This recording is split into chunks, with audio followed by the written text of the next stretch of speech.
2월 7일 1799년 중국 역사상 가장 강력한 황제 말년의 비극. 중국 역사상 가장 찬란했던 시대, 청나라의 전성기를 이끈 황제가 있었습니다. 그는 바로 제6대 황제 걸륭제였습니다. 1711년 옹정제의 아들로 태어난 그는 어려서부터 총명함을 인정받으며 황위 계승자로 점찍혔습니다. 1740년 옹정제가 세상을 떠나면서 걸륭제는 25세의 나이로 황제의 자리에 올랐습니다. 그는 청나라의 위험을 전 세계에 떨치고자 했고 강력한 군사력과 정치를 통해 나라를 다스렸습니다. 걸륭제는 즉위 후 내부적으로는 과거 제도를 강화하고 유능한 인재를 등용하며 외부적으로는 국경을 확장하고 주변 국가들을 복속시키는 정책을 펼쳤습니다. 그는 강력한 군주였으며 법령을 직접 검토하고 시를 짓는 등 학문에도 깊은 관심을 보였습니다. 걸륭제의 통치는 문화와 예술의 황금기로 불렸습니다. 그는 서예와 시를 즐겼으며 직접 4만 편이 넘는 시를 남기기도 했습니다. 하지만 그는 단순한 문화군주가 아니었습니다. 그는 신장과 티베트를 포함한 광대한 영토를 확장하며 십전노인이라는 별칭을 얻었습니다. 그의 군사 원정 중 가장 유명한 것은 준가르족 정벌이었습니다. 수십 년간 청나라를 괴롭혀온 준가르족을 철저히 토벌하며 대대적인 학살을 감행했습니다.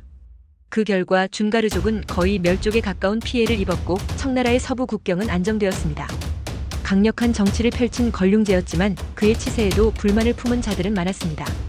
백년교도의 반란, 미얀마와의 전쟁 등 곳곳에서 내외부적인 갈등이 끊이지 않았습니다.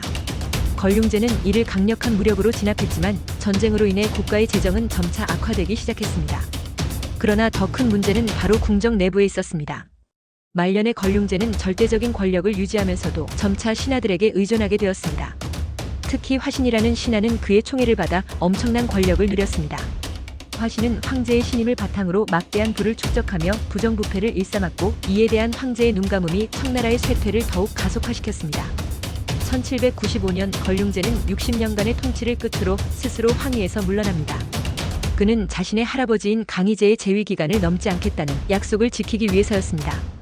그러나 그는 상황으로서 여전히 막강한 권력을 유지하며 실질적인 통치는 지속되었습니다. 그러나 그가 가장 신뢰했던 화신에 대한 의심이 커지기 시작합니다.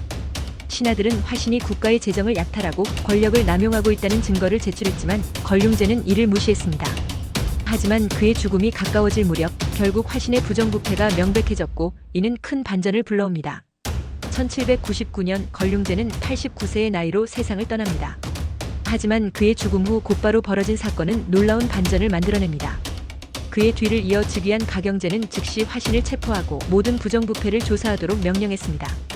화신은 20년 넘게 쌓아온 부와 권력을 단 하루 만에 잃게 됩니다. 조사 결과 그의 재산은 국가 재정의 절반에 육박할 정도로 거대했습니다.